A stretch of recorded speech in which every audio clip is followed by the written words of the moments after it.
Irene Roa nanumpa bilang bagong Indigenous People Mandatory Representative. Ang balitan niya mula kay Ace Sapit. Nanumpa na bilang bagong Indigenous Peoples Mandatory Representative o IPMR ng probinsya ng Romblon noong ika-5 ng Setyembre si Irene R. Roa ng Sibuyan Island.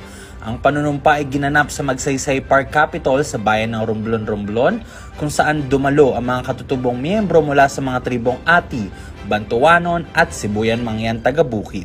Si Roa ay kapalit ni dating IPMR Leti Magango na natapos na ang termino ngayong taon.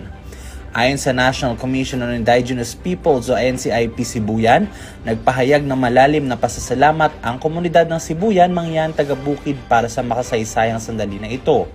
Ito, ang unang pagkakataon ng Sinuya Mangyan ay maglilingkod bilang boses ng mga katutubo sa sangguniang panlalawigan.